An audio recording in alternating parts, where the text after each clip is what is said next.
All right, ladies, so I think we're ready to dive in. I think everybody's here. So, Sarah Plutkin, thank you so much for sitting with me yesterday and experimenting so that we wouldn't waste time today with me futzing around with share screen.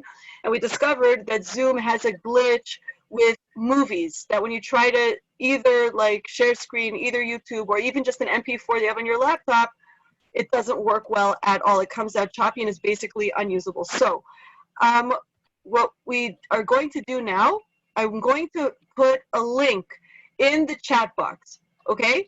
And I want you guys to spend, it's like even less than 2 minutes, 2 minutes watching a K-drama. Now again, you guys saw, it's from chapter 4 from that same K-drama that, you guys watched way back when.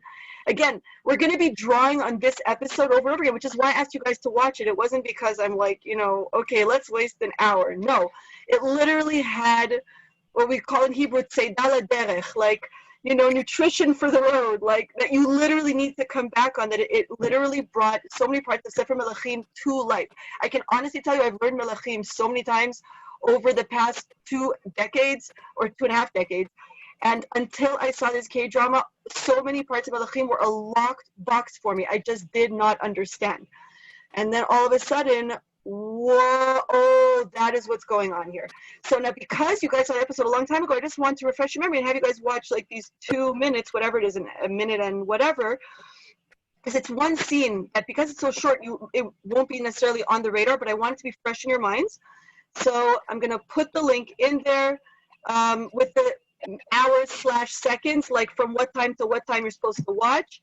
And so everybody just click on the link, watch, like you're going to leave Zoom for 2 seconds, but Sarah and I did this experiment. It totally works. It doesn't knock you off of Zoom. And after you watch it, just come back and we'll go over it. Okay? Does that make sense? So I'm going to mute everybody. Esther raised the hand. You raised the hand because it makes sense or because you want to ask something? I don't know what raising the hand means. No, because it makes sense, I think. I don't know. Okay, so it's like a thumbs up. Okay, later. So I'm now going to put the info in the chat box. Sarah's like 2020, so zombie apocalypse is not off the table. Okay. Here we go. Okay. Hi, Shmoo. Okay. Okay? And let's see, how do we mute everybody? Okay. You know how? Show me how to mute everybody. לכבות לכולם את... הם כבר מכובות, זה לא משנה. אוקיי. אני רוצה... Wait, no, I want to mute myself.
Okay.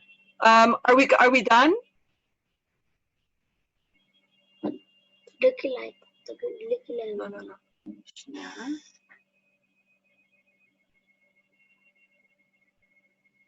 No. Okay. Guys, are we finished? Esther, did we finish watching it? Yes, Gemma said everyone's done. Okay, great. Okay, so just to Queen Grandma, by the way, she loco. See, right, exactly. Abuelita is loco. Yeah, okay, so basically, just to get everyone up to speed, what was happening there. So you have the Queen Mum. She's like the current king's mother, right? So she was the queen when the previous king was alive. And she's meeting with a shaman who's the head shaman. You guys know what a shaman is, right? Like basically, like an Avodah Zarah high priestess, right? Because again, and this is going to be an important point today, specifically for our parak, is the distinction between sorceress. No, I was avoiding that word. No, that's not what I'm going for at all. Because sorceress alludes to a simple witch, which doesn't have any form of organized religion, meaning it's not some kind of framework. It's a person just learning by themselves. Whereas a high priestess, she's part of an official religious framework. Yes, Shmuley. See or no? Because that's just a prophet. That's just someone getting, mystical powers.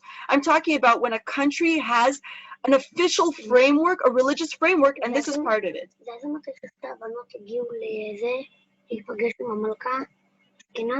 כן, אוקיי, אבל אתה לא יכול להתערב ולהיכנס לדבריי, ממש לא, okay? So basically, I was thinking Morgana from King Arthur. I don't remember. I read that, I think, way too long ago to remember if that's accurate. זה מפריע, בבקשה. לא, אתה יכול לשבת ולהקשיב, okay? So basically, what you have here that Queen mentions is you have competition among the various like religious organizations and bodies that they're vying for dominance. And so you basically have different temples that are consecrated to different chief gods or goddesses, right? Like think in ancient Egypt, right? Like they would go back and forth. Sometimes they like Osiris would be the head, sometimes it would be Ra, sometimes it would be like Horus, depending on which king was in power and who he wanted to emphasize, who he felt most loyal to. So that's true for every pagan society, right? Like they, sometimes Zeus was dominant and sometimes, Apollo was more dominant. And so here you have like this temple, which she mentions, Suchong, and this is the high priestess that runs that entire temple that I don't even know who they worship, but that's that temple. And the queen points out to her saying, look, you guys are not doing so well politically and financially. Like you guys are about to shut down, and without my support, what are you going to do? Not only that, it's not only a question of my financial support and my clout and my political support, but you guys are actually being oppressed by the Confucian school of thought that they were trying to be less pagan, they were trying to be more cerebral. I don't want to say monotheistic because they're not, but let's just say less concrete. And so they were trying to obliterate a lot of the like small pagan temples. And she's like, look, you guys are, they're out to get you. And they want to make everybody switch over to the Confucian system. So you really need my backing. So this paradigm is so important for understanding Melachim, Yirmiyahu, Yeshayahu, like literally all the books from Beit Rishon and Sheni, but mostly Beit Rishon, those 410 years. Wow, until I saw this with my own two eyes, the way the king's court works when this is the religious framework, the way you have all the different advisors, they have their loyalties to different, again, governmental or just official like organizations, right? So it's not just kind of like, haphazard or vigilante, or that's not the word I'm looking for. I'm looking for something else, but like everybody kind of does their own thing. It's like, this is an official thing. As she argues with the queen, you're asking me to like kill the person, the princess that has been chosen, that you don't want to be in power. Now, again, why doesn't the queen want her in power? Because the queen has her ties with her advisors to keep a hold of her power. If she chooses the princess, she knows that the princess, who later becomes the queen, is able to manipulate the king, and she has a lot of say from her weak standpoint as only the wife. Her influence is more powerful than most of the advisors in the court. And so she wants to make sure that a certain princess is chosen, who's her evil advisor's daughter, right? That's why I mentioned way back when, that's why in the Esther story, Haman pushes his own daughter into the competition, and he's certain that she is a shoo-in to marry Achashverosh when he gets rid of Vashti, right? It's Haman himself that offs Vashti according to the Midrash, and we see hints in the Pshat to that whole dynamic. And he wants to get his own daughter in there to have Achashverosh wrapped around his little pinky finger. Same dynamic here exactly, where the queen already promised to the evil advisor who's trying to off the king, to get his daughter in, and suddenly the prince chooses somebody else from one of the good advisors, a Mordechai-like character. And again, I do not presume that the screenwriter read Megillat Esther or knows anything about it. I might do research and be pleasantly surprised or unpleasantly surprised. I have no idea. But either way, it's unbelievable. It's just uncanny how everything lines up there. So in the end, the princess that she's trying to off is an Esther-type character, where she's the daughter of the good advisor.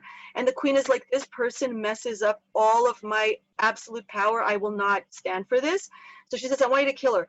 And then the shaman says to her, but I can't. I literally create amulets and spells to protect everyone in the royal family. I'm not allowed to harm them. And then, then she throws her weight in there saying, look, you're in danger, my friend. So guess what? You got to listen to me. And so what other point did I want to make about that? So just that whole combat and that tension. And then one other thing, Sapir, you asked who Ari was. Okay, so basically episode 1 starts off with a totally different high priestess being in charge of this temple, a high priestess named Ari, and that she basically gets executed, because of political competition, whatever. Long story short, you can watch episode 1 if you're really bored, and then go watch the rest of the 18 episodes because they're all dope. Oh my God. But yeah. Anyway, so basically, Ari and this shaman are best friends. And so when Ari gets killed, this priestess takes over. And then basically whenever she needs guidance, like she's able to communicate with Ari's soul. Okay, so she was basically going into a trance, saying, you're in the other world, help me, because Ari basically said to her, a little girl was born. She has a huge destiny ahead of her, but she's in great danger.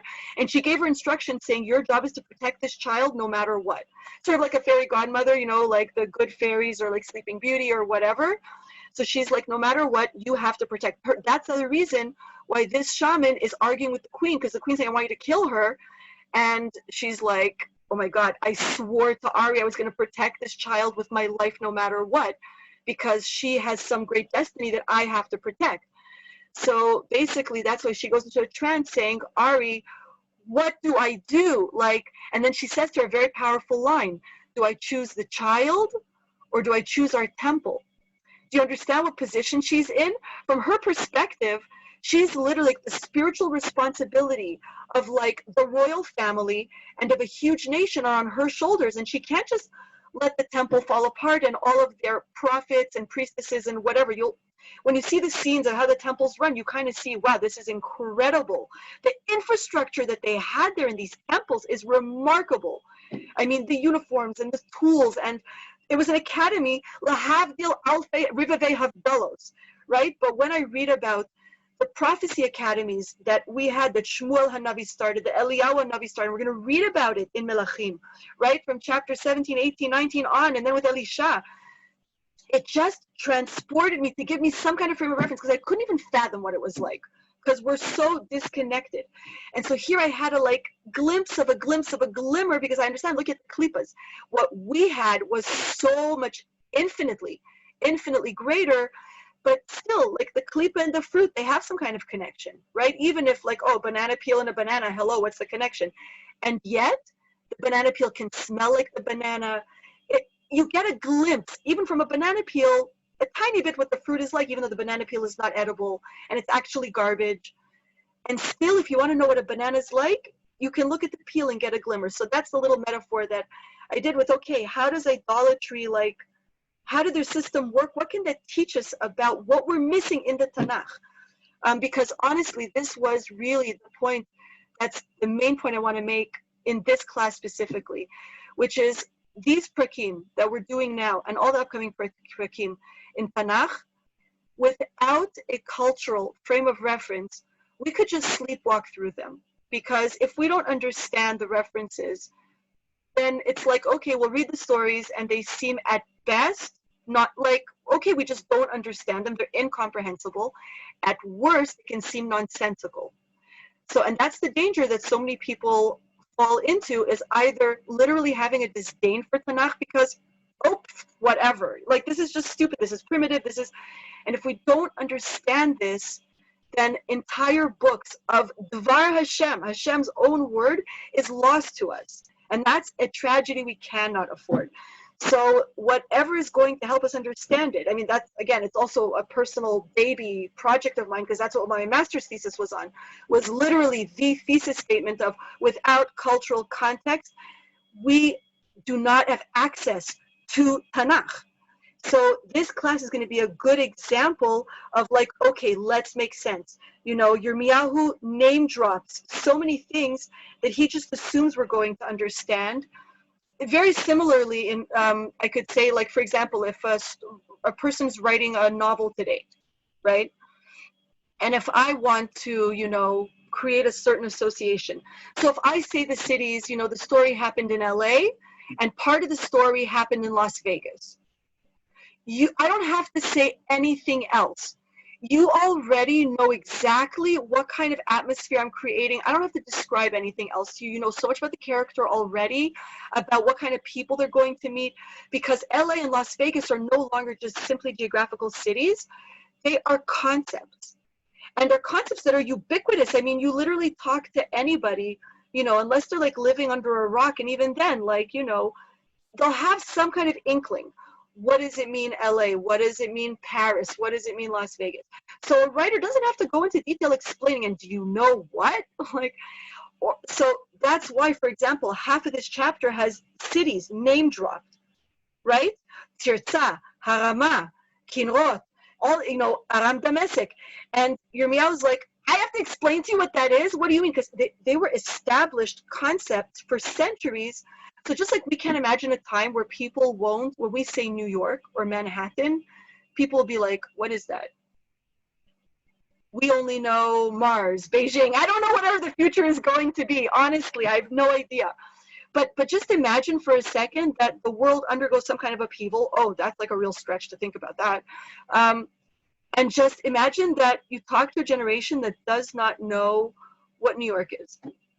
How do you even begin to like explain to them New York's significance? Well, that's where the UN is, and that's where, how do I even begin, right? So Yirmiyahu, like, he's not just, you know, being like clueless. He's taking for granted the certain cultural references that were relevant for his time, but were also pretty much considered like established, universal almost concepts. So he's like, I don't have to explain what Tirza is to you people. So now our job is to go in that time machine and to look it up. Wait, what does he want us to understand? Why does it matter that Ba'asha went and attacked Haramat? Like, who cares? Why does Asa like go crazy and like forms an alliance to like do everything he can to stop him there? What's going on?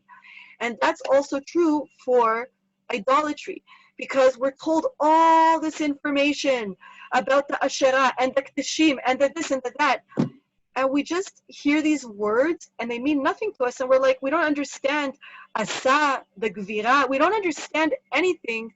It just seems arbitrary to us.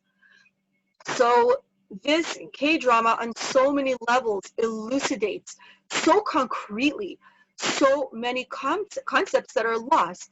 Now, just so you understand, if I'm not mistaken, this drama is set in approximately the 1300s CE, right? So we're talking like, you know, what, oh my gosh, like exactly 2,000 years from Shlomo's time. Wait, no, yeah, no. Whatever it is, 2,300 years approximately, yeah, 2,300 years from Shlomo Melech, okay? But certain cultural norms in dynasties and in pagan societies were truly universal. like across the board. You just look at different cultures, East, West, it doesn't matter, you know, Egypt. So many things just overlapped. And so, yes, we can learn a lot from these different things. Okay, so with that, you know, backdrop, okay, so, right. So, oh, one disclaimer. I am not an expert in, you know, the Avodah Zarah mentioned here. If it were Egyptian, that was my master's thesis, whatever. But, you know, when it comes to non-Egyptian stuff, I'm knowledgeable, but not as knowledgeable as I would like to be. That will change. But still, you know, there is enough archaeological evidence that literally a cursory look at any wiki page will already give us tools to literally understand what is the significance of what's going on in our chapter. So Sarah sent in a bunch of fantastic questions. I'm going to run through them quickly. One thing I wanted to point out before I do that is notice how both Rehovam and Yerovoam named their firstborn son, who is going to be the heir to the throne, the exact same name. That already proves to us again what I said last class, which is Yerovam is not trying to start a pagan society. He literally wants to start a society that's an alternative to Beit HaMikdash, but is devoted to Yud Kei Vav Kei, because he and Shlomo's son Rehovam both call their child Aviyah, which means Yud Kei is my father, meaning who is my allegiance to? Who am I completely loyal to? Hashem, Yud Kei Vav Kei. And that's what they named their child. And also it's obviously, you know, vying for dominance, like who's the real son of God, like son of Yud Kei. So they both named their child the exact same thing. And that's just really interesting that they're both Aviyah. One Aviyah dies both Aviyahs die after a very short reign, which is interesting, right? We read about the Yerovam ben Nevat's son, Aviyah, who dies even before he has a chance to rule, and he was actually a righteous king, or he wasn't even a king necessarily, but he was able to exercise power even as a prince and rebel against his father's evil, you know, policies. And Aviyah ben Rehovam, the grandson of Shlomo, rules for 3 years, and then he dies, and then Asa takes his place. So, and the other question is very confusing that everybody has. Oh, so are Aviyah and Asa brothers? Because the text tells us the exact same woman is their mother, Ma'acha bat Avishalom. So all of our commentators say, no, this is not the same woman. Not only that, but if I'm not mistaken, even if we open up verse 8, right, Pasuk Chet, in the Pshat, it even elucidates it's not the same person. It's two women, two different generations. And then there's this concept that the grandma and the mother, like that, basically there's no distinction between a grandfather and a father. They're both called Abba. And again, all the commentators bring a proof from Yitro and from different places. So basically, one is a grandma and one is a mom, even though they have the same name. The question is then why create that impression that it's like the same person, you know, who is the mother of both, as if they're brothers? Like, why that? I haven't found a satisfying answer. But no, it's not Pasuk Chet. Why do I have Pasuk Chet written down? Is it Chet then? The point is there's a Pasuk that says flat out that, or maybe it's Kaf Chet. Nope, just kidding. Either there's a Pasuk that elucidates that it's a whole generational difference between the two women. So no, they do not have the same mother, and they are not brothers. I'm still looking for the Pasuk. That's why I'm looking down. Okay, fine. Moving right along. Sarah asked the question, how was Asa a righteous king if he ostensibly doesn't have a source of education, right? Like it seems like, oh, his father is evil, his mother is evil. Like, so how is he going against the tradition and becoming righteous? So right off the bat, ladies, this is one of the themes of the Tanach in general. And Sefer Melachim specifically, or rather, if I tweak that statement, anytime we talk about something from the Davidic dynasty, which again, Melachim is all about that. It's all about just explaining the history of the Davidic dynasty. The focus is going to be where you come from doesn't matter. It's what you choose to do with yourself.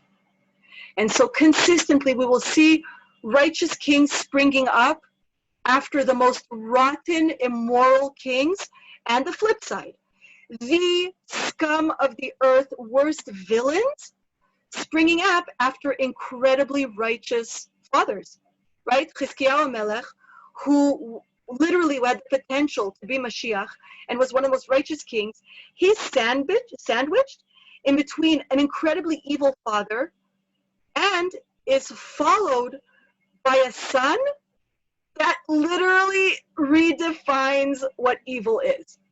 And it's like, wow, how the heck did that happen? So when we do their stories in real time, we'll take a look at it. Wow, how did that happen? According to Pshat and according to Drash, and hopefully according to Sod as well. So we'll take a look at, what our sages say about that. But zooming out for a sec, the major theme of the Tanach is it doesn't matter where you come from. You could be, from a prostitute mom, this, that, and again, David HaMelech comes from a hella shady background, and that's the point, is because he seizes himself with his own hands, relies on God, and just, is himself and believes in himself. And then he ascends truly the highest heights, known to man from a certain perspective, where he is able to elevate things that were inconceivable even to Moshe Rabbeinu. So that's very much, so the fact that Asa is righteous, having come from this, shady background, par for the course in the Tanakh. We are not to be surprised by that. Okay. Right, we'll get to that later. Okay, the other thing, Sarah kept asking, it seems like the Malchei Israel are always bad guys and the Malchei Yehuda are like better guys or good guys, and that they just get corrupted by Malchei Israel. I don't think that that's an accurate presentation, meaning if a person looks very superficially at it, it looks like that. But I think that that's the wrong way, or that's the wrong approach. Malchei Israel are not supposed to be looked at as these bad apples, causing the whole basket to rot. But that they are just more nuanced, just like Yerovam ben Nevat. He's not some evil dude who's coming and trying to corrupt an Israel to lead them to paganism. From his perspective, he thinks he's improving the situation. So it could be that he's misguided, but he's not evil. It's not malicious. And that's the difference, ladies. We have to make the distinction between misguided versus malicious. What? A quick question, like a quick explanation of my question. Okay. Like basically to the kings of Yehuda, it doesn't say that they they caused the nation to do bad. Whereas the kings of Israel, it says that they caused the nation to do bad. Okay. So I don't want to answer on the fly because I want to go back and look at all the other kings and see if that's consistently true or if there's a specific agenda right here. And just literally the next story we're going to do, like one of the upcoming kings of Israel, it's going to be so important to throw in the garbage this approach of the kings of Israel as being malicious bad guys, because we're going to see that there's a character coming up who is going to mess with our heads because we're really not going to know what to think about him. Because certain things he's going to do, you're going to be like, he's a villain, and yet. He's going to reach levels of righteousness, and he's going to be this messed up character. We just don't know what to think about him. And that's very much the point. So that's very much reflecting on the approach to Malchei Israel. They might be misguided, but they're not evil. So about their influence on the nation, Sarah, IOU, I have to look it up. Okay. The story opens with a brief synopsis. Okay, good, please. I appreciate being reminded, you know that. So the story opens with a brief synopsis of Aviyah, who rules for 3 years, and we're just told, look up the chronicles of the kings to know what else he did, but just know that he inherited the civil war between Rehoboam and Yeroboam, and then Asa comes to power. And Asa is ostensibly a righteous guy, where he starts obliterating different types of avodah zarah that had infiltrated even Yehuda, which is interesting. What's up with that? How could that be? Because the temple was built just a few decades ago. Beit HaMikdash was literally just inaugurated by Shlomo. How much time? Not even a century ago. And already you have avodah zarah infiltrating, like seriously. So basically, just a brief synopsis. What are we told about Asa? What does he obliterate? Vayaver hakdeshim min haaretz So that's a weird word. What are Kedeshim? Do we know what this is? Or what translation did you guys have when you were reading it in English?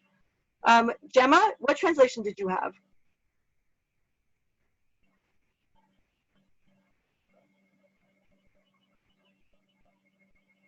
I put Gemma on the spot. Oh, okay. But anyone else? Like if you looked it up in English, what does Kedeshim mean? I'm curious how they translate because there's many different possibilities. Sarala, do you know what Kedeshim are?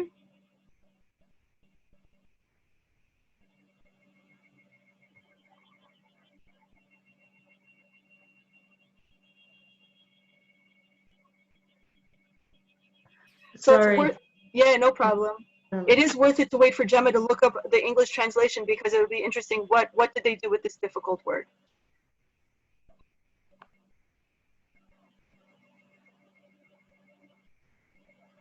I mean, here it says adulterers in my. I'm cringing so bad right now. Adulterers? Yeah. Oh, I didn't think it was gonna be that bad. Oh my goodness. Oh. Please, like, just, print screen or just, take a picture of what is this source. I will send them such vitriolic hate mail. Oh my goodness. Chabad. Chabad.org. Just killed me. No! No! Q Luke Skywalker. Oh my god, no! All right, deep breath. Okay. Ah, Gemma, where is that from? Sepharia. Okay. Respect. Okay, yes. So in general, we tend to be more familiar with the feminine version of this term, Kedeshot, right? For example, in the story, yes, Esther, because, for example, in the Tamar and Yehuda story, the very, very perplexing thing about Tamar, when she dresses up as a prostitute, it seems that she doesn't dress up as a simple, commercial prostitute, but she dresses up as an idolatry one that performed fertility rituals in correlation to some kind of paganism. That's interesting because the word Kedesha appears there. So that's very, not just Zonah, both words appear there. Zonah is a commercial prostitute, right? Secular, if you will. And Kedesha is somebody that literally works in correspondence to, like, loyal to a specific god, specific temple. And yes, because again, we are so disconnected from pagan society. And it's, again, social Tanach goes over our heads and it's a problem. Oh, beautiful. So it appears like, wait. Kedusha means holiness. No, that's Kedusha. So the vowels are different and it changes the whole meaning. Kedesha or Kadesh. Oh, thank you, Sarah. Exactly. It's the other side of the same coin. Bam, Esther hit it out of the ballpark. Home run. Exactly. Two sides of the same coin. Basically, the root kadosh means separate or consecrated to. So kadoshim to you should be separate only to God, right? Like unique, special. So basically here, they're using this term saying, oh yeah, we're consecrated to this idol. And the irony is that, like, their bodies are open to everybody, but for this God, for this power. Whereas the concept of Kedusha is putting down borders and limits, is saying, no, it's only special. Now's a special time for intimacy. Now's a special time for meat. Now's a special time for milk. Now is Shabbos. Dedicate. Yes, very good. So Kedusha is everything, like, that's unique, dedicated to this one cause, whatever that is. But it is ironic calling them Kedeshot. That's correct. So basically, here, what he got rid of, the first thing was the Kedeshim, which, yes, there were male prostitutes that worked in these temples. Were that kind of channels for the flow of power between people and the gods? Absolutely. And again, the more you look into this, and for the record, that is part of the allure of India. If anybody actually gets down and dirty when they go to India and doesn't just do the whole touristy route of the ashrams, but literally gets into it, and specifically, many of the yogas are absolutely asur because of two reasons. One, either they're asking you to meditate upon the different gods, right? Or if it's not that, overt, often they're harnessing sexual energy. And again, there's so many. The hot yogas are usually based on that, but there's, you know, the different yogas, a lot of them are drawing on that energy specifically. Yes, precisely. But again, there's many different types. That's why I didn't want to use that term, because it's a very vague term, because there's many different types. Because there's Kundalini and Vipassana, there's so many different types. So the point is that it's really problematic to be using that energy, you know, for a specific purpose. For the record, the Taoist yoga, same thing, right? They have, you know, what the Chinese would call Jing, which is basic raw sexual energy. So like arousal, that's the first phase of what they call the microcosmic orbit, where you work yourself up, then you transform that into life force energy, which is called Qi, and then the goal is to turn it into Shen, which is spiritual energy. But just for the record, their ceiling is our floor. Like, that's just like, wow, like the highest heights that they can aspire to, the visions and whatever they can aspire to reach, is literally the lowest of the low from what the Hasidic master described. It's like, are you joking? But now you kind of understand why the sages always talk about Shira Shirim as being the highest of the high, and all of the secrets of, you know, prophecy being there, and how even Rambam, all the sages talk about how there's a certain euphoria to prophecy, and that it's actually pleasurable because there is a certain overlap among that power. So again, we use it completely differently. But basically, again, the klipa and the fruit, they're not wrong, because as the Rebbe himself writes, whoever thinks that idolatry and black magic is simply nonsense, it's all sleight of hand and illusions, the Rebbe says, do you really think that like Hashem would waste time telling us, oh, don't do this because it's nonsense and sleight of hand and illusions? The Rebbe's like, obviously it's real, and that's why he warns us so many dozens of times throughout the Chumash. Don't do it. I know it's attractive and I know it's powerful. Don't do it. It's not worth it. Come to me directly if you want power. Don't go, you know, all of these convoluted ways that are actually destructive to you. So basically, he goes after the Kedeshim. So now wait a second. So what's the difference between Kedeshot and Kedeshim? Like, did all the religions have like the same employees? So basically, I looked up in the concordance because I had a hunch about something. The other thing that is focused on very, very strongly is that Vayasar et kol hagilulim asher aso batav, and then it talks about that he got rid of the Asherah. That it says in Pasuk Yud Gimel, v'gam et ma'acha imo vayasireh mikvira. So notice he's not able to execute her.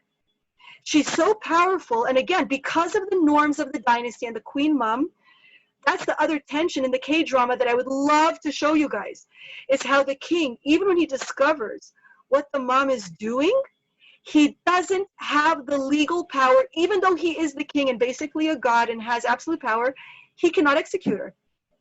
And so he basically has to do all these underhanded ways to remove her power and her, like, he basically, all he can do is like take away her power, but he cannot kill her. She's still the queen mom. Now, I haven't researched enough to understand why is that. Like, legally, how did it work? Why can't he just execute her? He can kill everybody else. And so here we see too, he removes her from her status and her power, but she's still the queen mom in the throne of Beit Yehuda, of the Davidic dynasty, except that he took away her power. And what did he take away? Et hamifletzet that she made la Asherah. Now, for those who know modern Hebrew, what does a mifletzet mean in modern Hebrew? Monster. Thank you. Exactly. Anyone know why? What is the root? And is that what it means in the Tanach? Because we know that modern Hebrew words and biblical Hebrew words do not have the same meaning. Just like ritzpah in the Tanach does not mean floor at all, like not by a long shot. It means something completely different. But in modern Hebrew, okay, to shudder. So Gemma is obviously working with a good translation. What our sages say, because this is a very strange word, mifletzet, I don't know if it's an apax legomena. Apax legomena is the Latin term for a word that appears only once in the entire Tanakh. So I don't know if it's an apax legomena, but it might be. But our sages say, wow, this is a very strange word. What does it mean? So they all pipe up and they say, oh, the root is pei ladi lamed tzadi, palat, where in Tehillim there's a pasuk about palatzut, that a person is like terrified and they're shaking. So the reason a monster is called a mifletzet, it causes one to tremble from terror. right? The monster's scary, so it causes you to tremble. What is Tanach and Ritzpah? Esther, look it up. Yeshayahu Perek Vav. Anyway, so basically, that's one possibility. And yet our sages, some of them go in this direction of, oh, it's some kind of idol that she made that in basically imbued whoever saw it with terror and horror and, again, obedience, right? When something is so horrific, it's like, if you don't worship me, I'm going to kill all your children, or whatever it was, right? So it caused people to tremble. She set this idol up for Asherah, and this gave her power over a giant population. Okay, what other clues can we glean from the Pshat? And again, from history and culture that can clue us in what is going on. What is Asa going against here? So the other clue is if we know what Asherah is. Now, just from last week's Parsha, right? On Shabbos, we read about the Asherah. It just seems to be a tree. Like, seriously, God says there are special trees that are planted next to Mizbeach, altars for Avodah Zarah. You see these trees, chop them down, destroy them, burn them. Like, literally, these trees are evil trees. Okay, what the heck? It's a tree. How scary could a tree be? Honestly. Right? So what's so horrible about a tree? Okay, so if we literally look up Asherah, even in Wiki, the Wiki page on it is decent, we'll discover that, first of all, just from the Hebrew grammar, ladies, is it a god or goddess?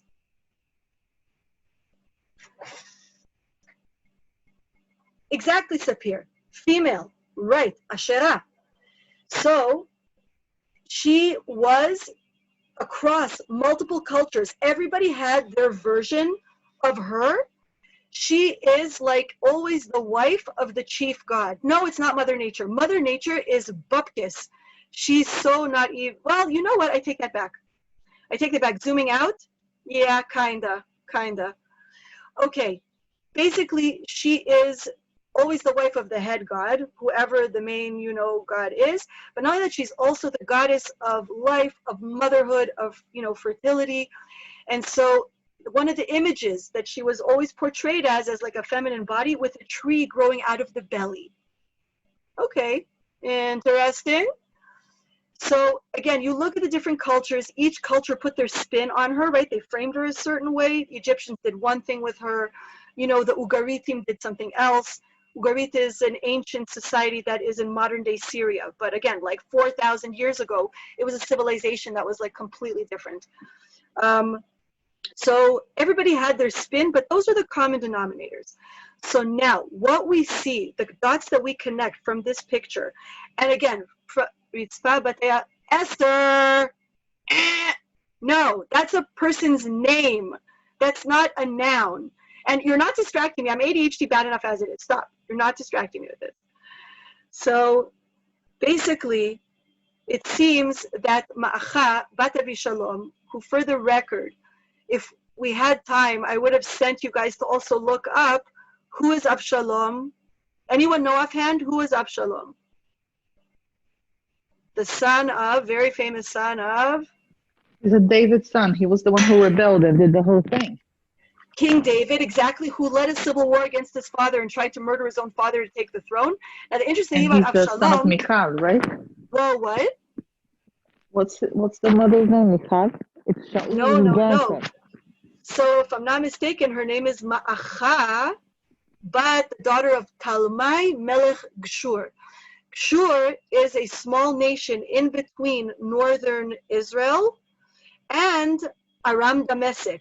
This becomes very, very significant because our chapter discusses how Asa comes to form an alliance with Aram Damascus. But basically, Gshur, so David married the princess of Gshur, whose name was Ma'acha, and basically after Avshalom murders his stepbrother Amnon in cold blood, after Amnon rapes Avshalom's full biological sister Tamar, right? David's house was a complete rat's nest educationally. I mean, just you have incest going on there and, murder and, yeah, straight out of Macbeth, but like in King David's palace. It's crazy. So basically, Avshalom kills his stepbrother, as an honor killing to avenge the rape of his sister. And then what does he do? In order to not get prosecuted, he runs to the land of Shur, to Zaidi. He goes to his grandfather's palace, and this way his father can't prosecute him for the murder of Amnon. And he lives there for 3 years with complete asylum under Zaidi Talmai Melech Shur. So that is part of the illusion here of Ma'achad, that here we see Avshalom named his daughter after his mother, the princess of Kshur. And so this also tells us that there might be a foreign influence here, right? That maybe the legacy of Kshur didn't just, end there after the Giur, after Ma'achad came out of the mikvah. So basically, what this Ma'achad is trying to do, she's trying to grab onto power and to keep it. And that's very much the concept of Asherah, is she's not a warm, fuzzy, maternal character. She's a goddess who is vengeful. So yes, she's a mother in the sense that she has the power of life in her hand. Not in the nurturing, warm, fuzzy sense, but motherhood as dominant as Chathor. See, Chathor was a little more nurturing. That's why, again, she's symbolized by a cow. Yes and no. Like, I don't want to throw around the terms irresponsibly, because I feel that the nuances are important in our understanding the story accurately. That she ran drinking people's blood. No, that wasn't Chathor. That was Nu, the lion-headed goddess. Oh, Sekhmet, right? Anyway, she's a different goddess, and she never got married, and she was the goddess of vengeance and of plagues, and she ran around drinking people's blood. That's true, and she was the body of a woman and the head of a lion or a lioness. Chathor was somebody else. Anyway, so basically, she is power hungry, and she's establishing things. Sounds like fun. Not so much. So basically, she's trying to take power and seize it and hold it. And so she's doing it in the way that the queen mom can, right? Even more than what's usually allowed. And so he basically goes after her. Now the question is she doing this out of like feminist, motives, like girl power? What is her motive? Like she's sick of being trodden upon down at the patriarchy? What is such a horrible thing that like she wants to rule, she wants to be influential? So what, because it's idolatry? That's the problem we have with it. We have it that women are not allowed to rule. According to Allah, a woman is not allowed to be a king or, right? Like she cannot rule officially. Yes, we've had Jewish queens, but again, there's a very specific framework, right? So basically, what is so terrible about what she's doing? Like, let's assume for a second that all it means is that they just gave, sacrifices, goats, right? Let's just say they sacrificed animals on this altar to Asherah. What would be so horrible about that other than the fact that it's idolatry? Now, again, we already have a clue from the form of worship. What is one of the forms of worship of Asherah Davka? The first thing that Asa gets rid of, ladies.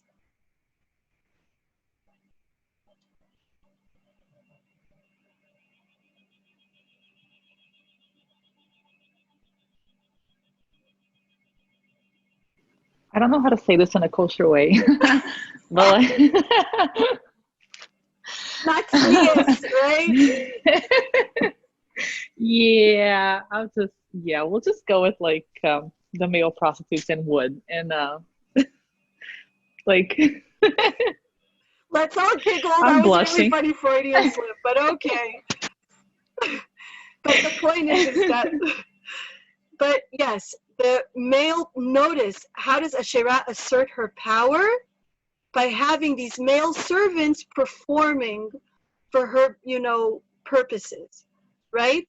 So that's one thing that is truly abhorrent to Hashem specifically. In that, really, that's really how we got kicked out of Eden, according to our tradition, right? Our sages tell us the problem wasn't that Chava made Adam eat the fruit, right? It wasn't that, oy Nebuch, they took a bite of the fruit, and that was the horrible crime they committed, that they deserved to bring death and period cramps and everything into the world. The real problem was when Hashem created Adam and Eve, Zachar u'nekeva bara otam. And he told them, I want you guys to be partners. I want you guys to be 50-50. Yes, he's going to have stuff that's annoying, like he doesn't know how to use a hamper. And you're going to teach him, Chava, and you're not going to scream at him every time he forgets and he leaves his socks in the living room. You're just not going to do that. And Adam, she's going to drive you crazy by being a complete lunatic and crying for no reason, like it's the end of the world, and 5 minutes later being okay. And you know what? You're not going to look at her like, okay, call Bellevue. She's absolutely out of her mind. You're going to listen lovingly and patiently, and you're going to give her chocolate and Ben and Jerry's. And when it's, possible, you're going to do whatever can to make her life easier and respect her. And you're just going to support her, but without condescending and eye rolling, right? So obviously I'm like being facetious, but there's a lot of profundity to the examples that I'm giving, actually, is that you're not going to look down on each other for your differences. You're going to understand that her emotionality is going to help you produce sane children. Because if we did things your way, Adam, the kids would be psychopaths. They would be remorseless, cold-blooded psychopaths. Without her, that's what happens. And Chava, if we raise kids only your way, azoch and veit, they won't be psychopaths, but they'll be crazy. And so we need Adam. Also, you need his strengths in order to produce these well-balanced children that have chokhmah and bina, healthy right brain, right? And what did Chava go and do? The problem wasn't that she said, oh, you have to eat the fruit, but that she coerced him. And the Midrash fleshes out, like what tactics she used, and what her motive was, but that she wanted to lord over him, that she refused to be a partner. She said, but he's so dumb, and he has an orla, and he's pathetic, and he's not as smart as me, and he's not as cool as me, and he can't multitask. Oh my God, why am I putting up with this stupid creature? And God's like, facepalm. This is what I told you up in Shamayim. You guys are partners. Don't think that, yes, it's true you can multitask and you're much cooler than he is, but you're not perfect and you actually need him. So that's on the one hand, that's the problem with seizing the power, right? That it's like subverting that balance where Hashem wants the balance of Zachar Nekeva Bara Otam, of partnership, but there's actually something much worse that Macha is doing. Wait, you have a question? Did anyone ask Chava if she wants to be Adam's partner? No. In fact, we know that she was Chava 2.0, right? There's a very well-known and completely not known midrash about Chava 1.0 that God didn't ask her, brought her into the world, and she was like, peace out, forget this, I'm not doing this, nuh-uh. And that is the famous Lamed woman, the evil female demon who is Satan's counterpart. And the Zohar has tons written about her, and I recommend very strongly never looking this up. One, because it brings evil into your soul and it is poison. Just don't do that to yourself. It gives you nothing. And second of all, like, what for? It's not even that interesting. Anyway, so the point is, the Lamed woman, right, she was Chava 1.0. She refused adamantly, and then Chava kind of came along. She's like, no, okay, God, okay, I agree. And then she was like, wait, what? I'm going to die now? And he's going to keep living because he ain't from the fruit yet? No. If I die, he's dying with me. And so she basically used every tactic possible to coerce him into eating as well, because she was like, I will not suffer alone. No, not happening. So, but going back, partners, thank you. But going back to the other thing about what Macha did that was so terrible with introducing Asherah, other than the promiscuity, that God is like, I need you guys to be ktoshim, to be tahor, but the other problem is that she literally was taking a baseball bat to King David's legacy. If you recall, the point that I've been beating over the head, literally, and driving home over and over again, is how King David is different than every other king. Anyone remember?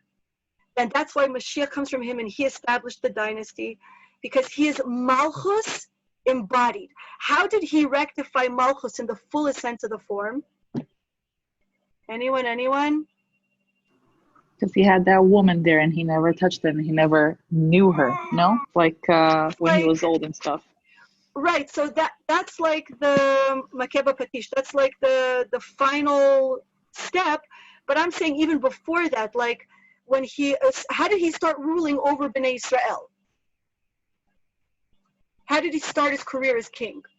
Did he start ruling over all 12 tribes after Shaul dies in the plains of Israel when the Philistines kill him, sort of? No, he was in Hebron, and then everybody came to get him. Exactly. He only ruled over the tribe of Yehudah that they wanted him. So how long did he sit and wait for the tribes to come asking him to rule over him? Anyone remember how many years he refused to rule over the people?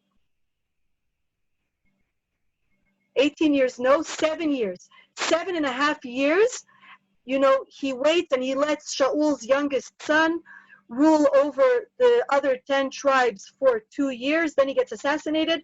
And for 5 years, the 10 tribes don't have a king. And then after 7.5 years of David ruling over only Yehudah, they come to him, they send representatives. They're like, David, please, we want you to rule over us. David never takes power because Malchut is not taking power, it's receiving power. That's exactly the chidush. Is the king a melech belo am, a true righteous king, is someone that is in tune with the nation. He doesn't seek the power and he needs to grab onto it with his nails. And no, he wants to receive the power from the nation, and that gives him the power to give to them, to be mashpia on them, because they make a vessel. They want, like, please, we want you to rule over us. So it starts the healthy dynamic. So when you have a queen taking power, that is the ultimate baseball bat to the essence of Malchut. Malchut is exactly the opposite of that.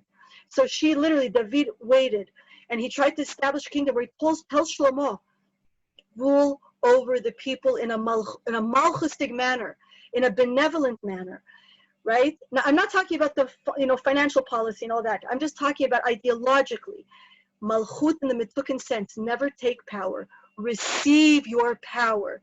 And so here, she's seizing power, and that's why she's introducing the Avodah Zarah, because Avodah Zarah is all about stealing power. It's not waiting for Hashem to grant it to you through personal refinement, through mitos, through whatever. It's saying, screw that. I'm going to go to this, this guru or this magician or this bilam or this whatever, and I'm going to seize the power and I'm going to do what I can to hold on to it.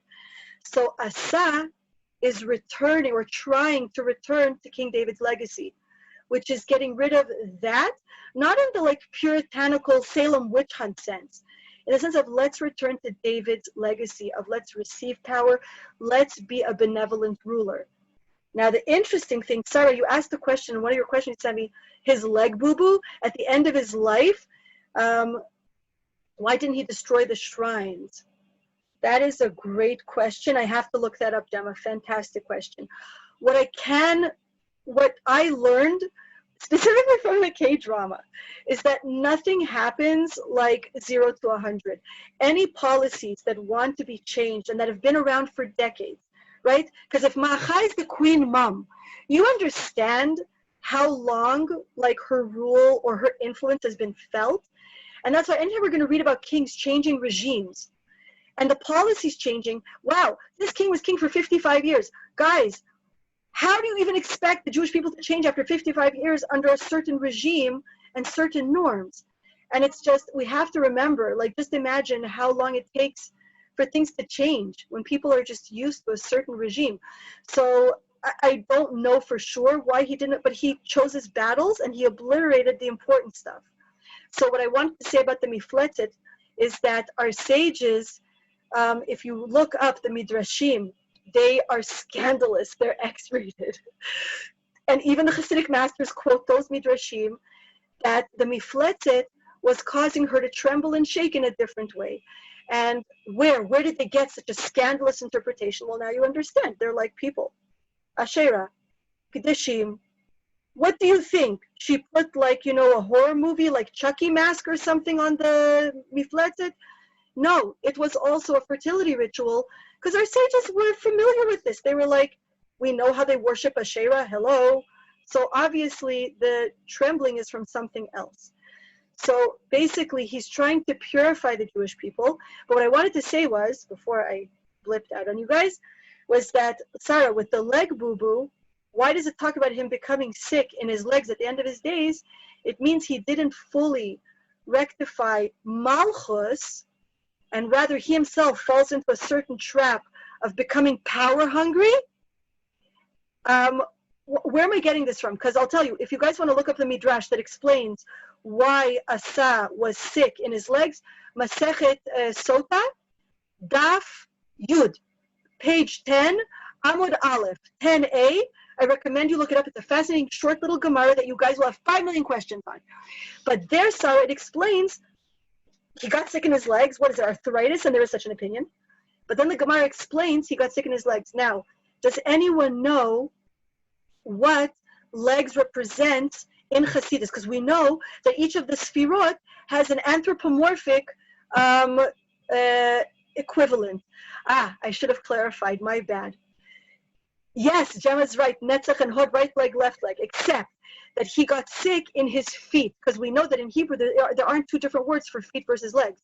Raglayim could be feet and it could be legs. So our sages tell us he was sick in his feet. And the Hasidic masters also go and say he was sick in his feet. What do feet represent? Anyone know?